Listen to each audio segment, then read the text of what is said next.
And it's not gonna ink me. Might be a little slimy, but that's it. Whoa, look at that. Whoa. All right, here we go. Oh my gosh, is it slimy. Oh, look at that slug. Oh my gosh, it is heavy. Jeez, this thing must be about almost 10 pounds, I would guess. Is that a big one, Aaron? Oh, it's a pretty good size, yeah. It's one of the bigger ones I've seen. Wow.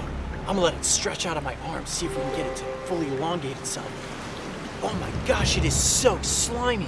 All right, now tell us about this slug, Aaron. Well, Coyote, what he's wrapping around your arm right now is actually his muscular foot. He uses that to get around.